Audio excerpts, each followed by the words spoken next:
Hello, I'm your property appraiser, Bert Hartsfield. With the daily changes in the real estate market, as well as a number of different laws passed by our governing bodies, it is getting more and more difficult to stay informed on the many issues affecting your property. My staff and I want to make it as easy as possible for you to get the information you need. The following video explains the Save Our Homes Amendment in clear and simple terms, and we hopefully answer many of the questions you would have concerning this very complicated subject. What exactly is this concept we refer to as Save Our Homes? How is it important to you when you're trying to estimate property taxes after you buy a house? I want to start with the valuation process and give you a brief history of how we operate in the office. The Florida statutes tell us that we are to appraise all properties in the county. In Leon County, there's a little over 105,000 parcels, and we have to do every single one of them. And when do we do it? Every year.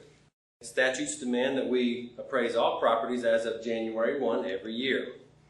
That January 1 date's important, and you're going to see this slide again throughout the presentation, and you'll see why later on. Therefore, if we're appraising properties on January 1, what sales do we use in order to value the properties? Sales that occurred prior to January 1. Now, the perfect assessment would be if the property appraiser's office could reach approximately 85% of the selling price, and that's our goal.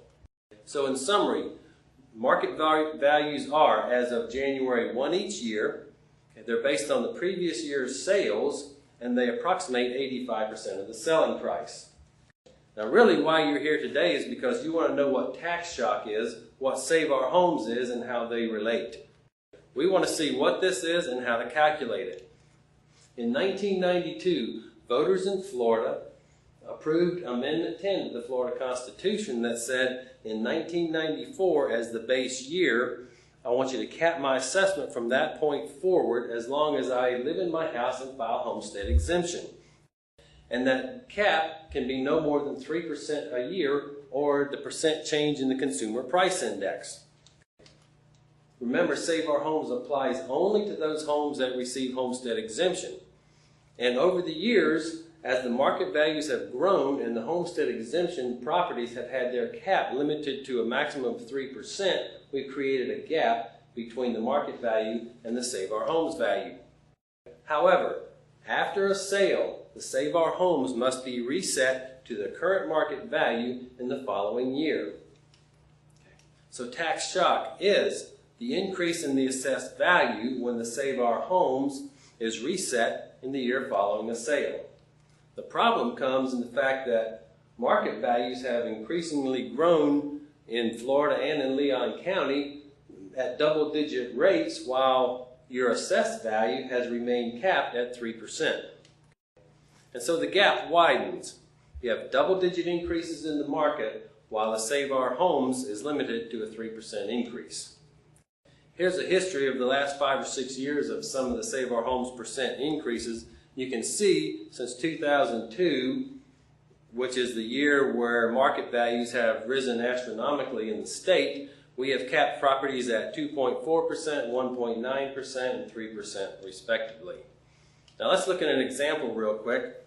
If you buy a house in June of 2006 for $402,000, you'll receive notice of that sale in your Notice of Proposed Property Taxes sometime in August of that year. And when you look at it, you're going to be looking at these figures right here. This market value of $305,000 is set as of January 1, 2006, and it's based on what sales? 2005. Okay? And we approximate 85% of the 2005 sales for the January 1, 06 assessed value. This property's been homesteaded, so they have a homestead cap of $242,000. You subtract their homestead exemption, the taxable value of $217 times the millage rate equals a tax dollar figure of roughly $4,500. Now here's where the tax shock and the Save Our Homes concepts come into play. Watch what happens in 2007. 2007 assessed value is set as of January 1, 2007, and we use 2006 sales. Well, here's one right here, and we're approximately 85% of the 2006 sales. Here's the problem. The Save Our Homes has to be reset to the current market value in the year following the sale. In this case, $342,000. Even if you have your homestead exemption now, the taxable value is up $100,000, and calculating the same millage rate, your taxes are up over $2,000 a year. You will not see this figure until late in 2007 when you get your tax notice sometime in August that shows these proposed numbers. And you just bought the house in the middle of 2006. You're relying on the 2006 data, which is really 2005 sales. And it relies on the previous owner's homestead and the previous owner's cap.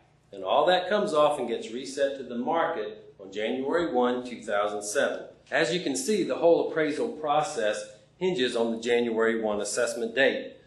And when you open your tax bill in November or your tax notice in August, tax shock can cause anxiety. We welcome you to call our office at 488-6102. We have a very capable staff that's willing and able to help you.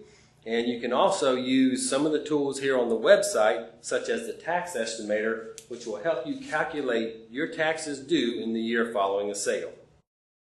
If you would like any additional information, my office is available from 8 a.m. to 5 p.m., and we would love the opportunity to discuss further with you any issues that you may have. Thank you for visiting our website, and I hope you enjoy the video.